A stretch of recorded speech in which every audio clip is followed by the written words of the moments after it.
Hello everyone, कैसे हैं friends. मैं उम्मीद करी आप सब बहुत अच्छे होंगे। जैसा कि आप सबको पता होगा या फिर नहीं पता है, मैं बता दूं कि जो आपकी वैकेंसी है टीआरई 4 की, वो आपके सितंबर के फर्स्ट वीक में श्योर आ रही है। अकॉर्डिंग टू जैसा अपडेट आ रहा है, आप आपको अपना जो मेहनत है उसको और डबल कर देना है, ट्रिपल कर देना है। एंड आप एक स्ट्रेटजी पूर्वक आप अपना रणनीति बनाकर पढ़ाई करना स्टार्ट कर दे। अगर आपने अभी तक नहीं किया है तो, क्योंकि एक बार ये जो चांस है ना फ्रेंड्स, चला जाएगा ना तो फिर ये दोबारा वापस नहीं आएगा। तो मैं कहूंगी कि आप प्लीज शुरू कर दें। मैं इस वीडियो में बात करूंगी स्पेशली जीएस के बारे में। चाहे वो आप जीएस बीएसएससी के लिए पढ़ रहे हैं, चाहे वो जीएस आप टीआई 4 के लिए पढ़ रहे हैं। जीएस तो जीएस होता है, कोई भी एग्जाम जीएस जीएस होता है। तो जो सबसे बेस्ट तरीका है ना जीएस पढ़ने का फ्रेंड्स, वो है कि आपका बेसिक बेसिक क्लियर होना चाहिए। अगर आप एकेडमिक पढ़ाई अच्छे से पढ़े हैं, देन आपका ऑफ कोर्स आपका जो बेसिक है वो क्लियर होगा। बेसिक कहने का मेरा मतलब ये है कि अगर हम ये कह रहे हैं कि राष्ट्रपति के महाभियोग की प्रक्रिया चलाई जाती है, देन आपको ये समझ में आना चाहिए कि महाभियोग मतलब क्या कह रहा है।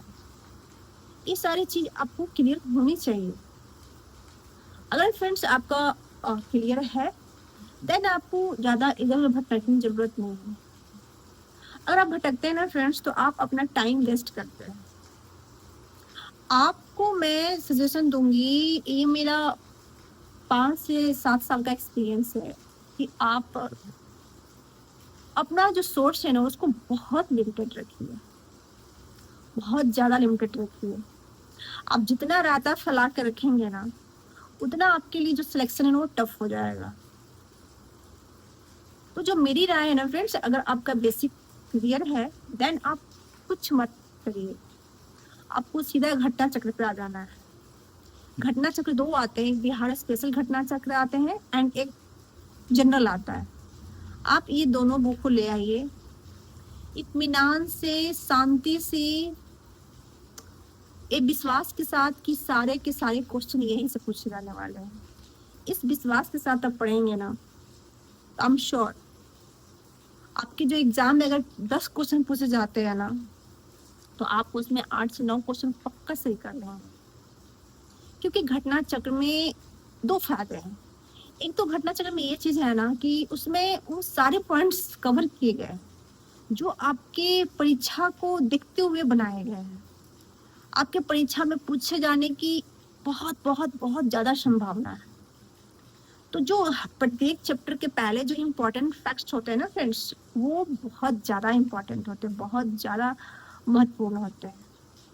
एंड साथ में जो प्रीवियस जो जितने भी क्वेश्चन पूछे गए हैं, लाइक पीसीएस में, ऑल स्टेट पीसीएस में, वो सारे प्रश्न यहाँ पे दिए हुए रहते हैं एंड अदर एग्जाम का भी दिए हुए रहता है। आपको पता होना चाहिए फ्रेंड्स कि मोस्ट ऑफ जो एग्जाम में जो पैटर्न होता है ना, 80% क्वेश्चन प्रीवियस ईयर होता है और 20% न्यू क्वेश्चन बनाए जाते हैं। तो मुझे लगता है कि आपको 20% पे ध्यान न दे करके 80% पे ध्यान देना चाहिए। आप अगर 20% पे को कवर करने चले ना, तो आपका बहुत ज्यादा टाइम वेस्ट होने वाला है और एंड ऑफ द डे वो कभी पूरा हो भी नहीं सकता है। तो आप क्यों नहीं 80% पे ध्यान आपको देना चाहिए, आप क्यों नहीं देते। मुझे लगता है आपको 80% पे ध्यान देना चाहिए, बजाय इसकी कि आप 20% पे ध्यान दें। और जहां तक बात करें फ्रेंड्स कि जिनका बेसिक क्लियर नहीं है, देन आपको सीधा सीधा हार्ड कॉपी, कोई ऑनलाइन नहीं, कोई सॉफ्टवेयर नहीं। जो चीजें मुझे, हम लोगों का जो दिमाग है ना, जो चीज हार्ड कॉपी पे समझता है वो सॉफ्ट कॉपी पे नहीं समझ पाता है। तो आप सीधा जाइए मार्केट, मार्केट से ले आइए एनसीईआरटी। एंड जो विषय आपका कमजोर हो, चाहे ज्योग्राफी कमजोर हो, चाहे आपका बायो कमजोर हो, या फिर कुछ भी एनीथिंग, हिस्ट्री कमजोर हो, वीक हो, तो आप उसको थॉरली पढ़िए। सफलता का कोई शॉर्टकट नहीं होता है। अगर आपको कोई भी कहता है ना फ्रेंड्स कि ये पढ़ लो वो पढ़ लो, ऐसा कुछ नहीं है, कुछ नहीं है। Basic is the basic. वो सब किताब का वो मतलब माँ है, माँ एनसीईआरटी। आपको डायरेक्ट एनसीईआरटी पे जंप करना चाहिए। एंड उसको थॉरली पढ़िए। उससे उसको पढ़ने के बाद आप देन घटना चक्र पर आइए। अगर आप विदाउट टाइम वेस्टिंग किए हुए जीएस को कंप्लीट करना चाहते हैं, तो अगर इससे भी आपका मन थोड़ा बोर हो जाए, मान लिया कि आपने चैप्टर पढ़ा किसी भी चैप्टर का, आपको ऐसा दिन आता है कि कभी हम लोग को पढ़ने का मन नहीं करता है, कभी कभी पढ़ने का मन नहीं करता है, तो आप सीधा यूट्यूब पे जाइए, उसका कॉम्पाइलेशन निकालिए, बहुत सारी रिकॉर्डिंग फॉर्म में है, आप उसको आराम से अपने कान के पास रखिए और सुनिए इत्मीनान से। इसी तरह से आपको सारे एनसीईआरटी नहीं पढ़ने हैं, आपको वही एनसीईआरटी पढ़ने हैं जो आपकी परीक्षा के लिए उपयोगी है। एनसीईआरटी में से कौन सा चैप्टर को पढ़ना है, ये आपको आपके एग्जाम के प्रीवियस ईयर बताएंगे। तो आप सीधा प्रीवियस ईयर पे जाइए, एग्जाम पैटर्न को देखिए एंड देखिए कि कौन सा चैप्टर से कौन सा टॉपिक से प्रश्न पूछे गए हैं। आप उस चैप्टर का लिख लीजिए, उस टॉपिक को लिखिए एंड उस टॉपिक से रिलेटेड चैप्टर को देखिए। इस तरह से आपको एनसीईआरटी कवर करनी है। अगर आपका एनसीईआरटी कवर हो जाता है, आपको सारे बेसिक फैक्ट्स जो आपकी एग्जाम के लिए इम्पोर्टेंट है अगर कवर हो जाते हैं ना, देन आपको कहीं नहीं भटकने की जरूरत है फ्रेंड्स। आप सीधा घटना चक्र पे आइए, आप चाहे जितना लगा लीजिए, आपको घटना चक्र पढ़ना ही होगा अंत में। एंड आपके पास अगर और थोड़ा टाइम है ना, तो मोशन का जो कुछ कुछ इम्पॉर्टेंट जो स्टैटिक्स पोर्शन है उनको आप देख जाइए। लाइक मॉडर्न हिस्ट्री में आप देखेंगे तो जो अधिवेशन हुआ है, कांग्रेस अधिवेशन, उसमें बहुत अच्छे से वो दिया हुआ है, कौन सा अधिवेशन में कौन सी बातें हुई, एक जगह दिया हुआ है, तो वो आपके लिए काफ़ी इम्पोर्टेंट है। एंड कुछ ज्योग्राफी में दिए हुए हैं, कुछ स्टैटिक्स पोर्शन, तो उसको आपको कंप्लीट कर लेना है।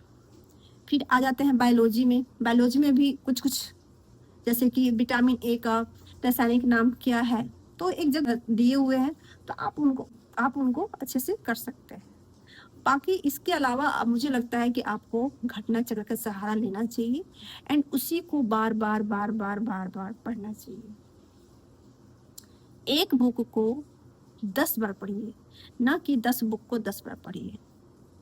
हर बुक अपने आप में बेहद महत्वपूर्ण है, लेकिन घटना चक्र इसलिए महत्वपूर्ण है क्योंकि इसमें आपके बेसिक फैक्ट्स भी रहते हैं एंड आपके जो प्रीवियस ईयर क्वेश्चन भी रहते हैं, जिससे आपके जो एग्जाम में प्रश्न आते हैं ना फ्रेंड्स, तो इसी से मिलता जुलता आता है, तो हम वहाँ पे गेस करके आराम से सही कर ले जाते हैं। तो मेरी सलाह माने, आप 2 चीज़ों को फॉलो करें और स्टैटिक्स पोर्शन के लिए लूसेंट, बाकी आपको जीएस के लिए कुछ करने की ज़रूरत नहीं है। इतना करने के बाद आप सीधा प्रीवियस ईयर पे जाइए एंड उसको लगाइए, देन आप मॉक टेस्ट पे जाइए।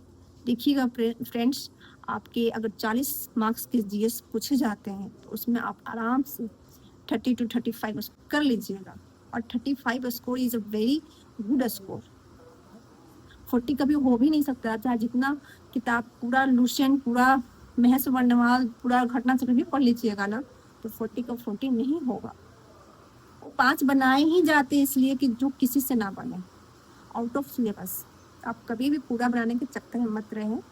आप अगर 40 क्वेश्चन है तो अगर आपका नंबर आ रहा है 35, 36, 33, 34, दैट आप अच्छे पोजीशन में। अगर आपके इतने नंबर आ रहे हैं दैट आप बहुत अच्छे हैं जीएस में। अगर नहीं आ रहे हैं फ्रेंड्स तो अभी भी मेहनत कीजिए, आपके यहाँ नंबर आने लग जाएंगे। ये रही आज की वीडियो फ्रेंड्स, आपको कैसा लगा? मैं उम्मीद करती हूँ आपको अच्छा लगा होगा, हेल्पफुल लगा होगा। अगर हेल्पफुल लगा है तो प्लीज़ वीडियो को लाइक कर दीजिएगा, चैनल को सब्सक्राइब कर लीजिएगा एंड कुछ सुझाव हो तो कमेंट सेक्शन में कमेंट कर दीजिएगा। मिलते हैं किसी नेक्स्ट हेल्पफुल वीडियो में, तब तक के लिए आपका अपना ख्याल रखिए, पढ़ते रहिए और मुस्कुराते रहिए।